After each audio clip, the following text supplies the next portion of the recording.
আসসালামু আলাইকুম, আমন্ত্রণ জানাচ্ছি বাংলা ভিশন সংবাদে। আপনাদের সাথে আছি মিশু হাসান। শুরুতেই বিআরবি কেবল সংবাদ শিরোনাম। 12 জনের মৃত্যু সহ দেশে করোনার আরও বিস্তার, নতুন বিধিনিষেধ শুরু, অর্ধেক নয় সব সিটে যাত্রী নিয়ে চলবে গণপরিবহন। প্রচারণায় সরকারি বাড়তি সুবিধা না নেয়ার দাবি আইবির, সমর্থন দেয়ায় হয়রানির শিকার আওয়ামী লীগ কর্মীরাও, বলেছেন তৈমুর। খালেদা জিয়ার মতো প্রধানমন্ত্রী হলে দেশের উন্নয়ন হবে না, বললেন শেখ হাসিনা। আবারও জানালেন দীর্ঘ সময় ক্ষমতায় থাকার সুফল। সহিংসতার উস্কানি দিচ্ছে বিএনপি, বলেছেন ওবায়দুল কাদের। আন্দোলন ঠেকাতে করোনাকেও ব্যবহার করছে সরকার, অভিযোগ বিএনপি। ফকির বাউলের বেশ ধরা সিরিয়াল কিলার হেলাল 20 বছর পর গ্রেফতার, 2 বিয়ে সহ আরও অপকর্মের অভিযোগ র্যাবের হাতে।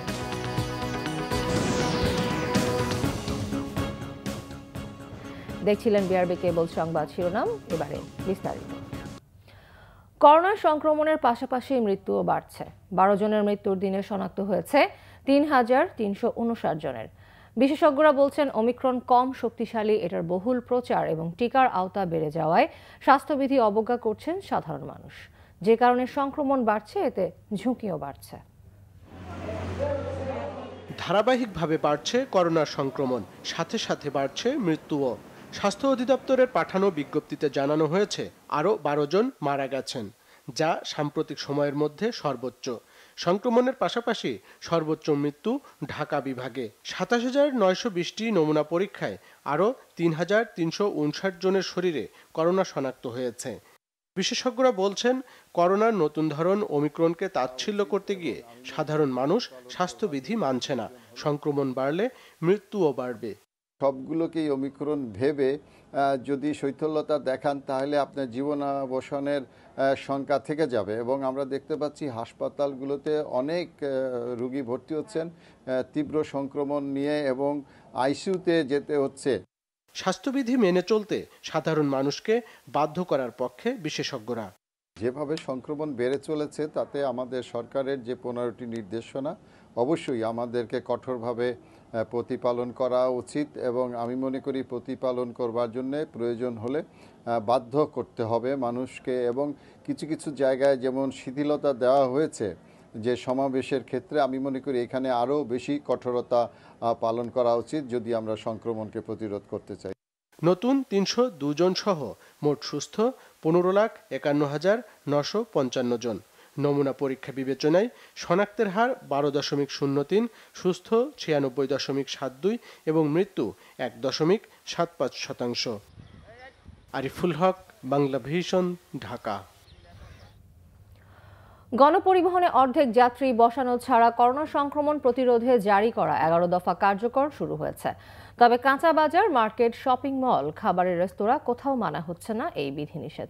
রেস্তোরাঁয় টিকা সনদ শুধুই নির্দেশনা, বাধ্যতামূলক মাস্ক ব্যবহারে চলেছে ভ্রাম্যমাণ আদালত। মহামারী করোনা ভাইরাসের তৃতীয় ঢেউ ঠেকাতে সরকারি বিধিনিষেধ বৃহস্পতিবার থেকে কার্যকর শুরু হয়েছে। তবে এটা নিয়ে খুব একটা সচেতনতা দেখা যায়নি নগরবাসীর মধ্যে। রাজধানীর বিভিন্ন এলাকার মার্কেটে মানুষের উপস্থিতি ছিল বেশ। নির্দেশনা জারির পরও সবার মুখে ছিল না মাস্ক, মানা হচ্ছে না সামাজিক দূরত্ব। ক্যামেরা দেখে অনেকেই মুখে মাস্ক টানতে দেখা যায়। এখন তো ওমিক্রন আবার শুরু হয়েছে, যেটা এখনো তো বাংলাদেশে তো মহামারী শুরু হয়নি। মাস্ক পরতে চাই, আমরা চাবো না তা তো কোনো কথা, মাস্ক তো অবশ্যই পরতে হবে। হঠাৎ করে বাসায় পড়ি না অনেকদিন ধরে। আমাকেও থাকতে হবে, আপনাকেও থাকতে হবে এবং সবাইকেই থাকতে হবে। দূরত্ব তো এই মার্কেটে তো অতটা সম্ভব না। সরকার দিল কিন্তু কেউ মানতেছে না, তাহলে তো আর সম্ভব হচ্ছে না। এমন বাস্তবতায় সরকারি নির্দেশনা মানা ও স্বাস্থ্যবিধি নিশ্চিতে রাজধানীর বিভিন্ন স্থানে ভ্রাম্যমাণ আদালত পরিচালনা করেছে মেট্রোপলিটন পুলিশ ও ঢাকা উত্তর সিটি কর্পোরেশন। প্রথম দিন হিসেবে আমরা আজকে শুধুমাত্র অর্থদণ্ডই দিচ্ছি এবং অর্থদণ্ডের পরিমাণ 100 থেকে 200 টাকার বেশি আমরা আজকে দিচ্ছি না। তবে ভবিষ্যতে যেহেতু এটা অব্যাহতভাবে আমাদের এই অভিযান চলবে, সেক্ষেত্রে আস্তে আস্তে দণ্ডের পরিমাণ বৃদ্ধি পেতে পারে। খাবার হোটেলে প্রবেশ করতে হলে লাগবে টিকার সনদ, তবে এসব নির্দেশনা রয়ে গেছে কাগজে কলমেই। কোথাও কোনো জায়গাতে দেখতে চাই না, শুধু রাখছি সাথে আর কি। কার্ডটা বড় দেখে সকালে দিয়ে এসেছি, রাত্রে যে কার্ডটা আমাকে দিয়ে দিবে, কম্পিউটার এলাকায় কারেন্ট নাই। এটা নিয়ে আমরা বারবার ঘুরবো টিকা কার্ড নিয়ে সাথে, এটা তো ভাল লাগে না দেখতে। 60% লোকের টিকা কার্ড পায় না, অনেকে দেয় নয়, তো যারা না দিয়েছে তার টিকা কার্ডটা পাইবো কেনা? তাই কলেজের প্রধান যারা আসে তারা অর্ক বললে মাস্কের কথা বললে জারি মারে। প্রজ্ঞাপনে জারি করা বাস ও ট্রেনে অর্ধেক যাত্রী পরিবহনের বিষয়টি 15 জানুয়ারি থেকে কার্যকর হবে। সৈকত সাদিক, বাংলা ভিশন, ঢাকা। অর্ধেক নয়, সব আসনেই যাত্রী নিয়ে চলবে গণপরিবহন। বিআরটিএ চেয়ারম্যানের সাথে আলোচনা করে এই সিদ্ধান্ত নেওয়া হয়েছে বলে জানিয়েছে বাংলাদেশ সড়ক পরিবহন মালিক সমিতি মহাসচিব খন্দকার এনায়েতুল্লাহ। বাংলা ভিশনকে টেলিফোনে তিনি জানান, বাস ভাড়া বাড়ানোর কোনো ধরনের সুযোগ নেই। যেহেতু কলকারখানা, মিল কলকারখানা, অফিস আদালত, গার্মেন্টস সবকিছু খোলা আছে, শতভাগ চালু আছে, স্কুল কলেজ ভার্সিটি, সেক্ষেত্রে পরিবহন গণপরিবহন যদি অর্ধেক যাত্রী চলাচল করবে, অর্ধেক যাত্রী নিয়ে, এটা করে হলে সাংঘাতিক পরিবহন সংকট দেখা দিবে। এবং এক্ষেত্রে এগুলো নিয়ে পরে অনেক সমস্যার সম্মুখীন হতে হবে সবাইকে। আমরা এই বিষয়গুলোকে সামনে রেখে বলছি, তাহলে যত ফিট তত যাত্রী, এটার অনুমতি দেওয়া হবে। এটা হয়তো গভর্নমেন্ট এই জিনিসটা চিন্তা করছে, সেটা আমরা থেকে বিআরটি চেয়ারম্যান সন্ধ্যা বিকালবেলা আমাদেরকে জানাইলো, ঠিক আছে, আমরা যত ফিট তত যাত্রী নিয়ে চলাচল করতে পারবো। আমরা এককভাবে তো নিশ্চয়তা করবো না, সেই জন্য আমি স্বাস্থ্যবিধি মানার জন্য যতগুলো কাজ করা সেগুলোর জন্য আমরা দেখে দিচ্ছি। প্লাস আমাদের টিম থাকবে, বিআরটি টিম থাকবে, প্রশাসন লোক থাকবে, তারা সবাই মিলে দেখবে। এবার নারায়ণগঞ্জ সিটি কর্পোরেশন নির্বাচনের খবর।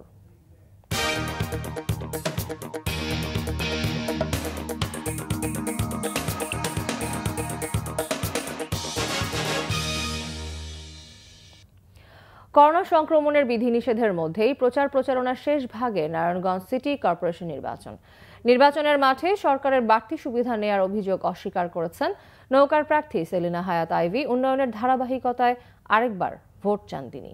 অপরদিকে স্বতন্ত্র প্রার্থী তৈমুর আলম খন্দকারের অভিযোগ, তাকে সমর্থন জানানোয় আওয়ামী লীগের অনেক নেতা কর্মীকেও হয়রানি করা হচ্ছে। তিনি নির্বাচিত হলে নগর ভবন সবার জন্য উন্মুক্ত থাকবে বলেও ঘোষণা দেন তৈমুর। জাহাঙ্গীর আলমের ক্যামেরায় নারায়ণগঞ্জ থেকে ফিরে আরো জানাচ্ছেন দীপন দেওয়ান। নারায়ণগঞ্জ শহরের প্রাণকেন্দ্র চাষাড়া মোড়ে দাঁড়িয়ে মনে হবে এ এক জমজমাট নির্বাচনের নগরী। মেয়র ও কাউন্সিলরদের পোস্টার হাজার হাজার, একটু পরপর মিছিল যাচ্ছে কাতারে কাতারে। নগরীটির বাসিন্দা প্রায় 20 লাখ, এর মধ্যে 5,17,000 ভোটার নিয়ে নারায়ণগঞ্জ সিটি কর্পোরেশন। বন্দর, সিদ্ধিরগঞ্জ ও নারায়ণগঞ্জ পৌরসভাকে এক করে 2011 সালে গঠিত হয়েছিল সিটি কর্পোরেশন। টানা 2 মেয়াদে মেয়র হিসেবে দায়িত্ব পালনের পর আওয়ামী লীগের টিকিটে তৃতীয় মেয়াদেও প্রার্থী ডাক্তার সেলিনা হায়াত আইভী। দেবভোগ নিজ বাড়ি থেকে সকাল 10টায় গণসংযোগ শুরু করেন তিনি। বলেন, নগরবাসীর প্রয়োজনে তিনি অনেক কাজ করেছেন, বাকি কাজ শেষ করার জন্য তিনি নৌকা মার্কায় ভোট চান। সরকার দলীয় প্রার্থী হিসাবে কখনো বাড়তি সুবিধা পাইনি, আর বাড়তি সুবিধা নিতে আমি পছন্দ করি না। জনস্রোত যখন আমার সাথে আছে, আমি কেন বাড়তি সুবিধা নিতে যাব? আমি তো জনবিচ্ছিন্ন কেউ না। প্রশাসন কখনো আমার হাতের মুঠোয় ছিল না, আমি প্রশাসনকে কখনো হাতের মুঠোয় নেওয়ার চেষ্টাও করিনি। আমি সব সময় মানুষের দোরগোড়ায় গিয়েছি, আমি আমার জনগণকে কাছে রাখার চেষ্টা করেছি, নট প্রশাসন। দিগুবাবু বাজার থেকে সকাল 11টায় গণসংযোগ শুরু করেন স্বতন্ত্র প্রার্থী তৈমুর আলম খন্দকার। ভোটারদের দাঁড়ে দাঁড়ে যাচ্ছেন আধুনিক নারায়ণগঞ্জ গড়ার প্রতিশ্রুতি নিয়ে। বলেন, সরকারের নির্যাতন বাড়ায় মানুষের সমর্থন ও সহানুভূতি বাড়ছে তার প্রতি। আমাকে যারা সমর্থন করে শুধু তাদেরকেই গ্রেপ্তারের হুমকি দেয় না, সরকারি দলের যারা সরকারি দলের প্রার্থীর পক্ষে নামছে না তাদেরকেও হুমকি দেওয়া হচ্ছে। যারা আমাকে নির্বাচন থেকে গতবার বসায় দিছে তাদের সাথে তো লাইন কাটা হয়ে গেছে। আমি তখন ফ্রি মুক্ত, এখন তো আমি জনগণ আমার বাড়িঘর ভাঙচুর করবে, আমার বাড়িতে আগুন লাগাই দিবে। নারায়ণগঞ্জ সিটি কর্পোরেশন নির্বাচনের প্রচারণা চলবে শুক্রবার মধ্যরাত পর্যন্ত। নির্বাচন এলেই প্রার্থীরা ভোটারদের দাঁড়ে দাঁড়ে গিয়ে দেন উন্নয়নের নানামুখী আশ্বাস, আর ভোটাররাও রাখতে পারেন না সেই আশ্বাসের উপর তেমন একটা বিশ্বাস।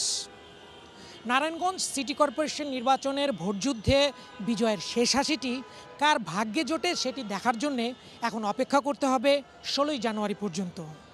দীপন দেওয়ান, বাংলা ভিশন, নারায়ণগঞ্জ। সুশাসনের জন্য নাগরিক সুজন সম্পাদক বদিউল আলম মজুমদার বলেছেন, নারায়ণগঞ্জ সিটি নির্বাচন নিয়ে নির্বাচন কমিশনের ভূমিকা গ্রহণযোগ্য নয়। দুপুরে ভার্চুয়াল সংবাদ সম্মেলনে এই মন্তব্য করেন তিনি। ইসি প্রার্থীদের আয়কর বিবরণী ও হলফনামার তথ্য পুরোপুরি প্রকাশ না করে ভোটারদের বঞ্চিত করছে বলে অভিযোগ করেন সুজন সম্পাদক। তার প্রশ্ন, নির্বাচন কমিশন কার স্বার্থে কাজ করছে? ইভিএম এখনো দুর্বল পদ্ধতি উল্লেখ করে বদিউল আলম মজুমদার বলেন, এর মাধ্যমে ফলাফল যে কোনো দিকে নিয়ে যাওয়া সম্ভব। সংবাদ সম্মেলনে জানানো হয়, নারায়ণগঞ্জ সিটি নির্বাচনে 12% প্রার্থীর হলফনামা এখনো পাওয়া যায়নি। আচরণবিধি লঙ্ঘন নিয়ে ইসিকে আরও কঠোর হবার পরামর্শ দেওয়া হয় সুজনের ভার্চুয়াল সংবাদ সম্মেলনে।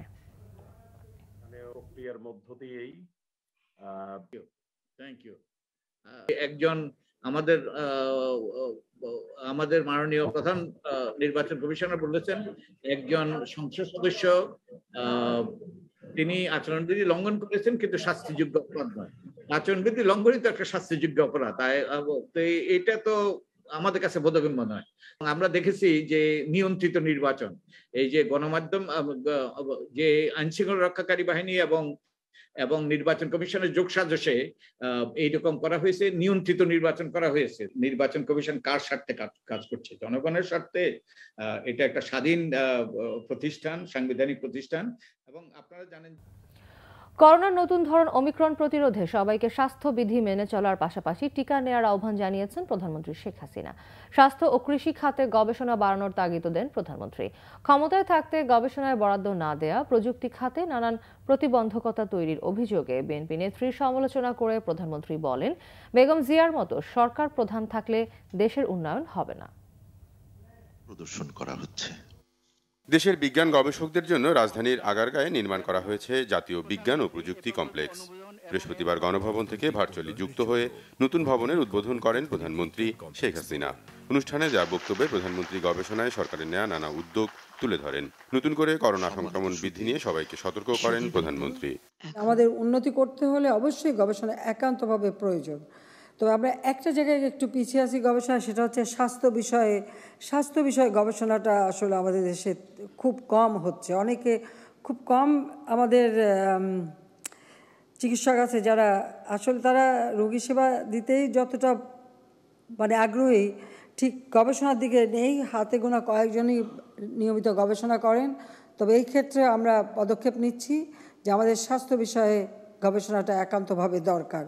নতুন একটা ভ্যারিয়েন্ট দেখা দিয়েছে, এই ভ্যারিয়েন্টটা দ্রুত ছড়াচ্ছে এবং একটা পরিবার সহ কিন্তু আক্রান্ত হচ্ছে।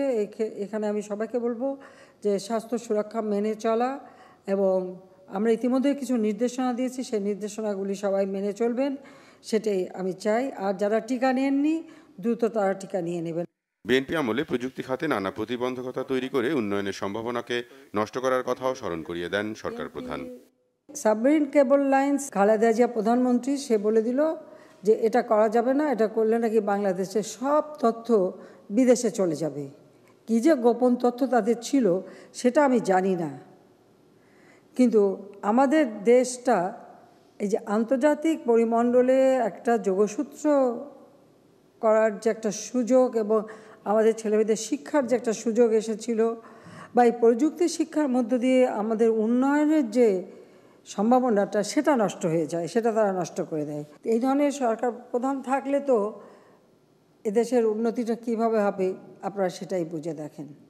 প্রধানমন্ত্রী বলেন, দীর্ঘ সময় ধরে সরকারে থাকার কারণে ডিজিটাল বাংলাদেশ গড়ার উদ্যোগগুলো বাস্তবায়ন করা সম্ভব হয়েছে। আমার আন্তরিক রকুনুজ্জামান, বাংলা ভিশন, ঢাকা। এই মহৎ অনুষ্ঠানে আওয়ামী লীগ সাধারণ সম্পাদক ওবায়দুল কাদের বলেছেন, বিএনপি নেতারা রাজনৈতিক সমাবেশের নামে বিভিন্ন স্থানে সন্ত্রাস ও সহিংসতার উস্কানি দিচ্ছেন। আর তথ্য ও সম্প্রচার মন্ত্রী ডক্টর হাসান মাহমুদ বলেছেন, সমাবেশের নামে বিএনপি সারা দেশে দলীয় কোন্দল করছে। অন্যদিকে আওয়ামী লীগের যুগ্ম সাধারণ সম্পাদক মাহবুবুল আলম হানিফ বলেছেন, এই দেশে তত্ত্বাবধায়ক নামে আর কোনো অসাংবিধানিক সরকার কোনোদিনই আসবে না।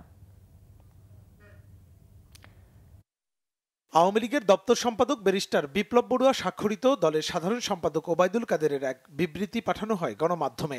বিবৃতিতে ওবায়দুল কাদের বলেন, দেশে স্থানীয় নির্বাচন উৎসব মুখর পরিবেশে অনুষ্ঠিত হচ্ছে, রাষ্ট্রপতির সংলাপ ফলপ্রসূ হচ্ছে উল্লেখ করে তিনি আরো বলেন, বিএনপির পায়ের তলায় মাটি নেই বলেই দেশের মানুষকে আরেকটি যুদ্ধের হুমকি দিচ্ছেন এই দলের নেতারা।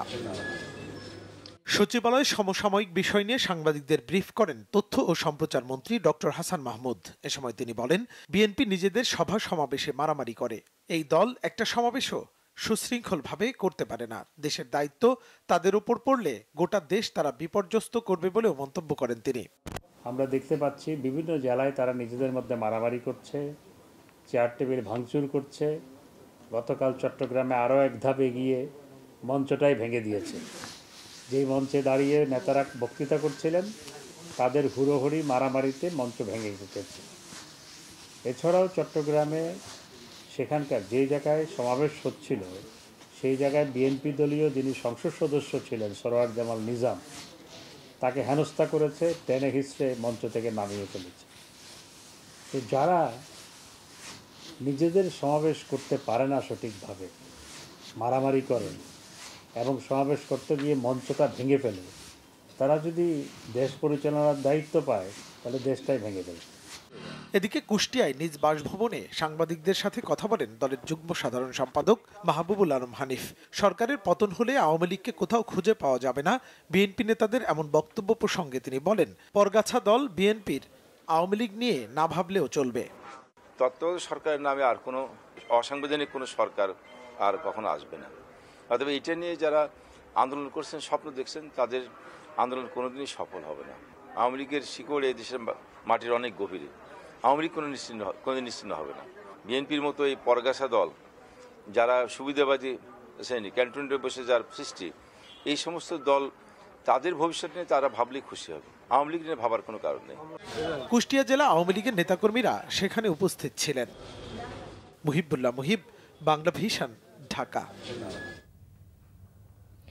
বিএনপি নেতারা অভিযোগ করেছেন তাদের আন্দোলন ঠেকাতেই সবকিছু স্বাভাবিক রেখে শুধু সভা সমাবেশের ওপর বিধিনিষেধের প্রজ্ঞাপন জারি করেছে সরকার।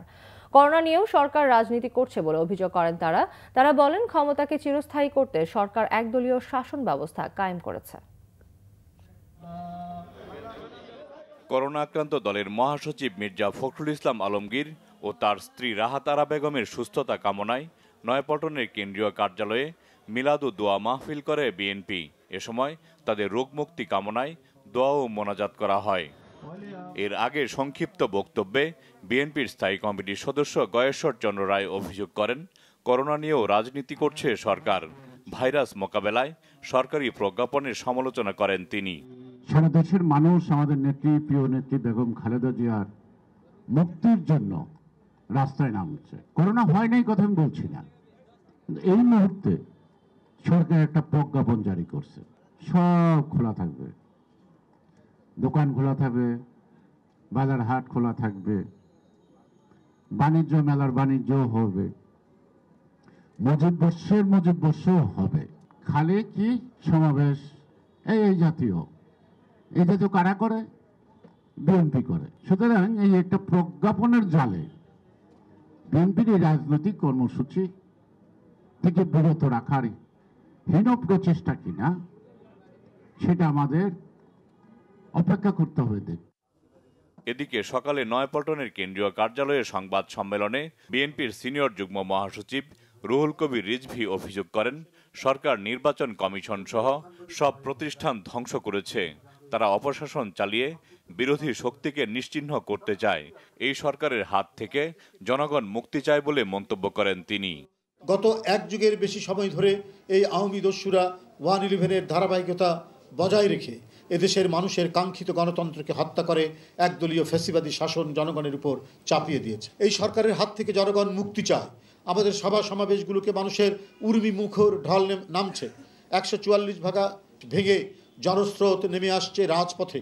জনগণের এই মাফিয়াদের হটিয়ে দেশের মানুষকে মুক্ত করবেই।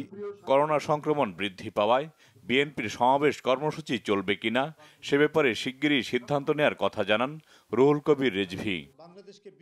জাহাঙ্গীর আকন্দ, বাংলা ভিশন, ঢাকা। নির্বাচন কমিশন গঠন নিয়ে রাষ্ট্রপতির সাথে সংলাপ করেছে কল্যাণ পার্টি, বাংলাদেশ জাতীয় পার্টি ও জাকের পার্টি। বঙ্গভবনে সন্ধ্যায় সংলাপ হয় তাদের। নির্বাচনকালীন সরকারকে ক্ষমতায় রেখে প্রযুক্তির ব্যবহারে সুষ্ঠু নির্বাচনের পথ বের করতে রাষ্ট্রপতিকে পরামর্শ দিয়েছে জাকের পার্টি। তত্ত্বাবধায়ক সরকার ফিরে যাওয়ার বিপক্ষে অবস্থান দলটির। তবে নির্বাচন কমিশন গঠনে আইন প্রণয়নের তাগিদ দিয়েছেন বলে জানিয়েছেন জাকের পার্টি চেয়ারম্যান মোস্তফা আমির ফয়সাল। এদিকে কল্যাণ পার্টি মহাসচিব আব্দুল আওয়াল মামুন জানিয়েছেন, খালেদা জিয়ার চিকিৎসা নিয়ে রাষ্ট্রপতির সাথে আলাপ করেছে দলটি। আইনি প্রক্রিয়ার মধ্যে বিষয়টির সমাধান সম্ভব বলে তারা জানিয়েছেন রাষ্ট্রপতিকে। সবশেষ সংলাপে চেয়ারম্যান আন্দালিব রহমান পার্থ বলেছেন, দলীয় সরকারের অধীনে নির্বাচন সুষ্ঠু হয় না, গত 2 মেয়াদে প্রমাণিত হয়েছে। তাই নির্বাচন কমিশন গঠন নিয়ে কথা বলে লাভ নেই। নির্বাচন সুষ্ঠু করতে রাষ্ট্রপতিকে উদ্যোগ নেওয়ার অনুরোধ জানিয়েছে দলটি।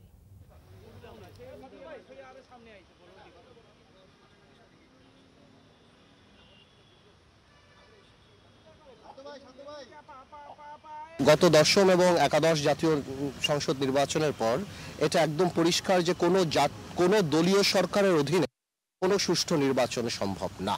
সরকারকে ক্ষমতায় রেখে নির্বাচনের ধারাবাহিকতা অক্ষুণ্ণ রেখে অত্যাধুনিক প্রযুক্তি প্রয়োগের মাধ্যমে নির্বাচন অনুষ্ঠিত হোক, এটা জাকের পার্টি চায়। নির্বাচন কমিশন গঠনে বিতর্কমুক্ত আইন প্রণয়ন করা হোক। এসবের পাশাপাশি নোয়াখালীর বসুরহাট পৌরসভার মেয়র আব্দুল কাদের মির্জা বলেছেন, ভোটাধিকার হরণ করতে বঙ্গবন্ধু দেশ স্বাধীন করেননি, কিন্তু অপরাজনীতিবিদ ও সুবিধাবাদীরা এখন তা করছে। যদিও প্রধানমন্ত্রী শেখ হাসিনা ভোটাধিকারের জন্য কাজ করছেন। নিজের লেখা সত্য যে কঠিন গ্রন্থের মোড়ক উন্মোচন অনুষ্ঠানে এসব কথা বলেন কাদের মির্জা। সুষ্ঠু নির্বাচন হলে আওয়ামী লীগের অনেক নেতাকর্মী হারবেন। তার আগের দেয়া এই বক্তব্যে এখনো অবিচল বলেও জানান বসুরহাট পৌরসভার মেয়র। জাতীয় প্রেস ক্লাবে আয়োজিত অনুষ্ঠানে তিনি আরও বলেন, বঙ্গবন্ধু হত্যার পর থেকে মানুষের ভোটাধিকার হরণ করা হয়েছে, এটি ফেরানোর চেষ্টা চলছে। প্রধানমন্ত্রী মানুষের ভোটাধিকার নিয়ে কিছু করবেন বলে আশা প্রকাশ করেন কাদের মির্জা। নিজ সম্পর্কে তিনি বলেন, তিনি নরম নন, গরমও নন, যেখানে যা প্রয়োগ করতে হয় তাই তিনি করেন।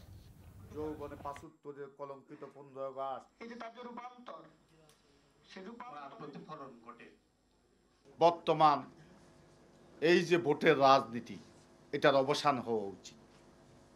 এই ব্যবস্থা চলতে দেওয়া যায় না। বঙ্গবন্ধু স্বাধীনতার জন্য দেয়নি, মানুষের ভোটাধিকার হরণ করার জন্য। জিয়াউর রহমান ক্ষমতায় এসে এদেশের মানুষের ভোটাধিকার হরণ করেছে। আজকে জননেত্রী শেখ হাসিনা আন্তরিকভাবে প্রচেষ্টা চালিয়ে যাচ্ছে মানুষের ভোটাধিকার ফিরিয়ে দেওয়ার জন্য। 3টি খুন, নারী নির্যাতন সহ অনেক মামলার আসামি।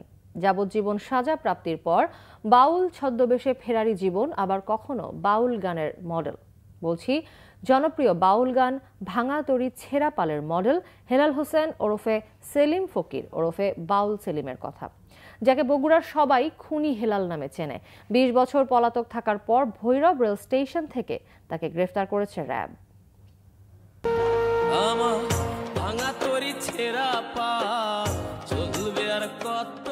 সাম্প্রতিক সময়ে বেশ জনপ্রিয় বাউল এই গানটি, কিন্তু গানটির মডেল কুখ্যাত এক খুনি। ছদ্মবেশে বাউল সাজা এই মডেলের নাম হেলাল হোসেন ওরফে সেলিম ফকির ওরফে বাউল সেলিম। ইউটিউবে গানটি দেখে এক ব্যক্তি র্যাবকে তথ্য দেয় সেলিম ফকির সম্পর্কে। খোঁজ নিয়ে জানা যায় হেলাল হোসেন ওরফে সেলিম ফকিরের গ্রামের বাড়ি বগুড়ায়, যেখানে সবাই তাকে খুনি হেলাল নামে চেনে। 1997 সালে প্রথমে তার খুনের হাতে খড়ি। শুক্রবার রাতে কিশোরগঞ্জের ভৈরব রেল স্টেশন থেকে তাকে গ্রেফতার করা হয়। 97 সালে মূলত তার অপরাধ জীবন শুরু হয় 20 বছর বয়সী। সেখানে হয়তো তার আরও মামলা পাওয়ার সম্ভাবনা রয়েছে। সিরিয়াল কিলার বলা হয়েছে মূলত এই যে 21 বছর থেকে 29 বছর পর তো সে পালিয়ে যায়। এই 8 বছরে তার বক্তব্য অনুযায়ী সে 3টি হত্যার সাথে সে জড়িত। একটি হত্যা মামলা যাবজ্জীবন সাজা হওয়ার পরেই ছদ্মবেশ ধারণ করে খুনি হেলাল। তার একটি ধারণা ছিল যে তাকে হয়তো আর আইডেন্টিফাই করা ডিফিকাল্ট হবে, সে এইভাবেই মূলত বাউল গান গেয়ে বা বিভিন্নভাবে সে বাকিটা সময় ছদ্মবেশে থাকতে পারবে বলে তার মধ্যে একটি বদ্ধমূল ধারণা ছিল। হেলাল হোসেন ওরফে সেলিম ফকিরের 2টি বিয়ের তথ্য জানা গেলেও অনেকের মতে এর সংখ্যা আরও বাড়তে পারে। জিয়া খান, বাংলা ভিশন, ঢাকা। দেশের 42% শপিং মল এবং 22% শিক্ষা প্রতিষ্ঠান অগ্নি দুর্ঘটনার ঝুঁকিতে রয়েছে। সেন্টার ফর পলিসি ডায়ালগ সিপিডির এক গবেষণা প্রতিবেদনে এই তথ্য উঠে এসেছে। সিপিডি জানিয়েছে পোশাক খাতের বাইরে গত 6 মাসে প্রতি 2 দিনে একটি করে কারখানায় দুর্ঘটনা ঘটেছে, যার 63%ই অগ্নিকাণ্ড। সাম্প্রতিক সময়ে অগ্নিকাণ্ড পরিণত হয়েছে ভয়াবহ আতঙ্কে। নারায়ণগঞ্জের সেজান জুস কারখানা কিংবা বনানীর কর্পোরেট অফিসের অগ্নিকাণ্ড কেড়ে নিয়েছে অসংখ্য মানুষের প্রাণ। হালনাগাদ দুর্ঘটনার চিত্র তুলে ধরতে সংবাদ সম্মেলন করে সিপিডি, যেখানে কর্মক্ষেত্রে অগ্নি দুর্ঘটনা ও শ্রমিক নিরাপত্তা শীর্ষক গবেষণা প্রতিবেদনে উঠে আসে নানা তথ্য। প্রতিবেদনে বলা হয়, দেশে তৈরি পোশাক শিল্পের বাইরে অন্যান্য খাতের কারখানায় অগ্নি দুর্ঘটনা উদ্বেগজনক হারে বাড়ছে। গত 6 মাসে 82টি কারখানায় লেগেছে আগুন, এতে মৃত্যু হয়েছে 167 জনের। এ সময় প্রতি 2 দিনে একটি করে অগ্নি দুর্ঘটনা ঘটেছে। অন্যদিকে বাড়ছে শপিং মল ও মার্কেটগুলোতে অগ্নিকাণ্ডের ঝুঁকিও।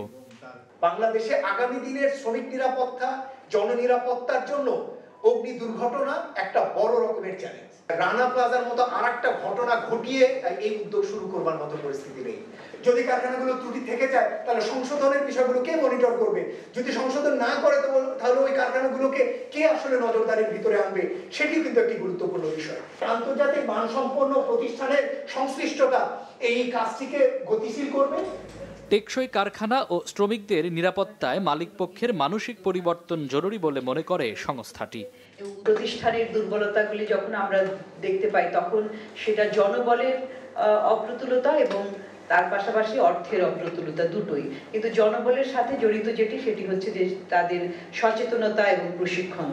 গবেষণা প্রতিবেদনে উঠে আসে গত 6 মাসে ঢাকায় 29টি, নারায়ণগঞ্জে 10টি, গাজীপুর ও চট্টগ্রামে ঘটেছে 8টি অগ্নি দুর্ঘটনা। মামুন আব্দুল্লাহ, বাংলা ভিশন, ঢাকা। কুমিল্লার নাঙ্গলকোটের বিরুলি গ্রামে বেলুন ফোলানোর সিলিন্ডার বিস্ফোরণে 30 জন আহত হয়েছে। বৃহস্পতিবার সন্ধ্যায় এই দুর্ঘটনা হয়। প্রত্যক্ষদর্শীরা জানায়, বিরুলি গ্রামে আনোয়ার হোসেন মোগরা গ্রামের ঠান্ডা কালীবাড়ির মেলা উপলক্ষে বেলুন বিক্রির জন্য গ্যাস সিলিন্ডারটি নিয়ে আসেন। বিকেলে আনোয়ার হোসেন বেলুনে গ্যাস ভরে সেগুলো বিক্রির জন্য প্রস্তুত করছিলেন। এ সময় সিলিন্ডারটি বিস্ফোরিত হয়। এতে বিক্রেতা আনোয়ার ও শিশুসহ অন্তত 30 জন আহত হয়। আহতদের নাঙ্গলকোট উপজেলা হাসপাতাল ও কুমিল্লা মেডিকেল কলেজ হাসপাতালে চিকিৎসা দেওয়া হচ্ছে। নারায়ণগঞ্জের 2500-এ ডাকাত সন্দেহে গণপিটুনিতে 3 জন নিহত হয়েছে। বৃহস্পতিবার ভোরে উপজেলার ইলমদি বাগবাড়ি গ্রামে এই ঘটনা ঘটে।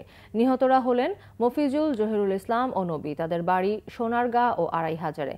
পুলিশ জানায়, ভোরে পোশাক শ্রমিকদের বহনকারী একটি বাস তারা আটক করে রাখে। এ সময় গ্রামবাসীরা তাদের ডাকাত সন্দেহে গণপিটুনি দিলে তারা গুরুতর আহত হয়।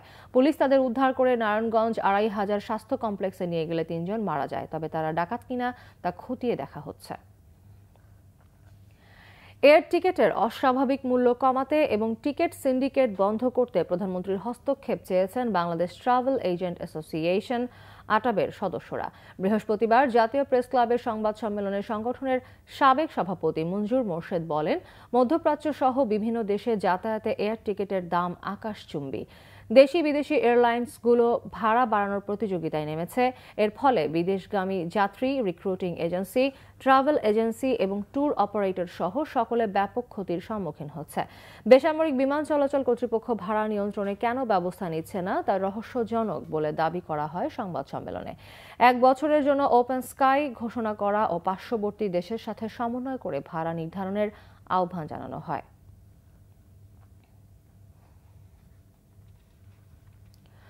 বাস্তবসম্মত ও যুগোপযোগী প্রশিক্ষণের মাধ্যমে সেনাবাহিনীকে বিশ্বমানের করে গড়ে তোলার প্রচেষ্টা অব্যাহত আছে বলে জানিয়েছেন বাহিনীর প্রধান জেনারেল SM শফিউদ্দিন আহমেদ।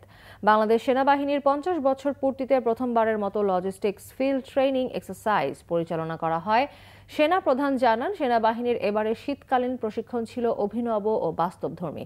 এতে সকল সদস্য ব্যাপক উৎসাহ ও উদ্দীপনা নিয়ে অংশ নেন। সকালে ময়মনসিংহের মুক্তাগাছার চেচুয়া বাজার এলাকায় চূড়ান্ত আক্রমণ অনুশীলনের মধ্য দিয়ে 4 সপ্তাহব্যাপী প্রশিক্ষণের সমাপনী অনুষ্ঠানে তিনি এসব কথা বলেন। 1 লাখ কম্বল গরিব মানুষদের দেয়া হয়েছে জানিয়ে সেনাপ্রধান বলেন, বঙ্গবন্ধুর স্বপ্ন বাস্তবায়নে সাধারণ মানুষের শক্তি সমর্থন নিয়ে সেনাবাহিনী কাজ করবে।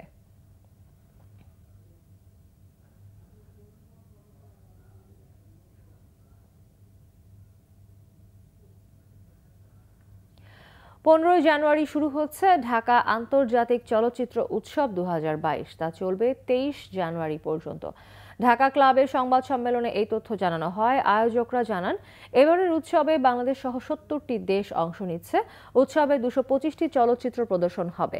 পররাষ্ট্র, তথ্য, সংস্কৃতি সহ বিভিন্ন মন্ত্রণালয় ও অন্যান্যদের সহযোগিতায় চলচ্চিত্র উৎসবের আয়োজন করছে রেইনবো চলচ্চিত্র সংসদ। এই উৎসবের মধ্য দিয়ে সিনেমা প্রেমীদের বিশুদ্ধ ও নির্মল চলচ্চিত্র দেখার পাশাপাশি ভালো নির্মাতারা উদ্বুদ্ধ হবেন বলে বিশ্বাস আয়োজকদের।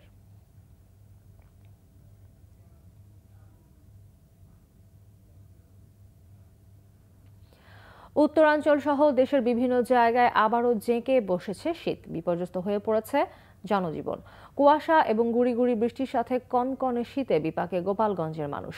বৈরী এ আবহাওয়া ব্যাপক প্রভাব ফেলেছে গরিব ও ছিন্নমূল মানুষের ওপর। এদিকে রংপুর অঞ্চলে গুড়ি গুড়ি বৃষ্টি আর উত্তরের হিমশীতল বাতাসে জুবুথবু জনজীবন। দিনের তাপমাত্রা খুব একটা না কমলেও রাতে প্রচণ্ড ঠান্ডা পড়ছে। খড়কুটো জ্বালিয়ে শীত নিবারণের চেষ্টা করছে শীতার্তরা। এছাড়া কুড়িগ্রাম, লালমনিরহাটেও শীতে কাহিল দুস্থ ও ছিন্নমূলেরা।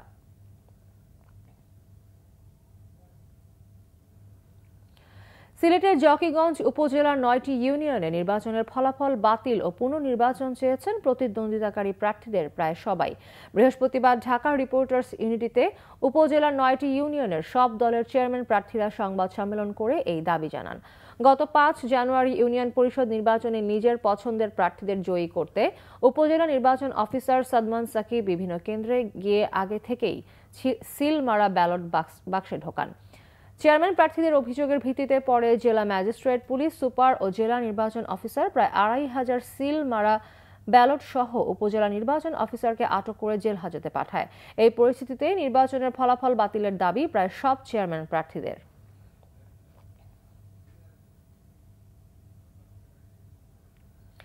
আরও কিছু খবর নিয়ে এবার রয়েছে একটি ডেস্ক রিপোর্ট। সাভারে সেনাবাহিনীর শীতকালীন বহিরাঙ্গন প্রশিক্ষণ ক্যাম্প ঘুরে দেখেছেন প্রতিরক্ষা মন্ত্রণালয় সম্পর্কিত সংসদীয় কমিটির সদস্যরা। পরে সেনাবাহিনীর সক্ষমতার নানা দিক সাংবাদিকদের জানান কমিটির সভাপতি অবসরপ্রাপ্ত মেজর জেনারেল সুবিদ আলী ভুইয়া। উপস্থিত ছিলেন অবসরপ্রাপ্ত কর্নেল মোহাম্মদ ফারুক খান, ইলিয়াসউদ্দিন মোল্লা, সেনাবাহিনীর quarter master lieutenant general Saiful Alam.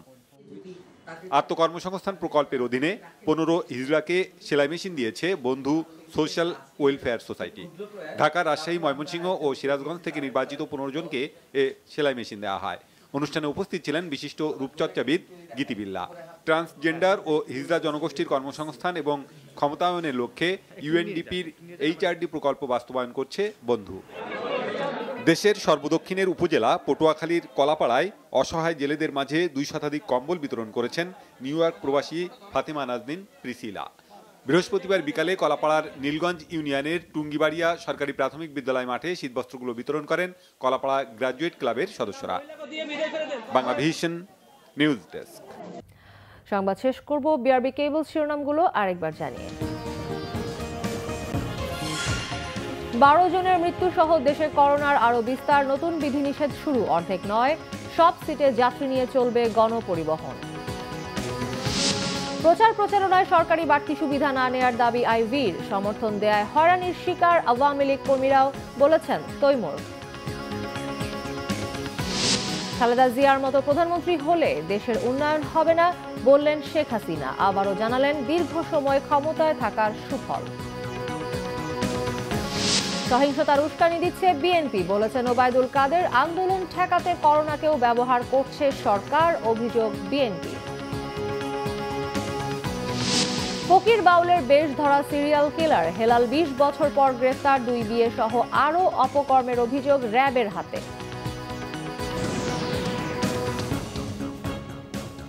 দর্শক, এই ছিল এখনকার মতো। পরবর্তী সংবাদ রাত 1টায় দেখার আমন্ত্রণ রইল। এছাড়া বাংলাভিশন সংবাদ ও সংবাদ সংশ্লিষ্ট অনুষ্ঠান দেখতে ভিজিট করুন www.bbnews24.com ও facebook.com/banglavishnnews-এ এবং সাবস্ক্রাইব করতে পারেন youtube.com/banglavishnnews। এতক্ষণ সঙ্গে থাকায় ধন্যবাদ।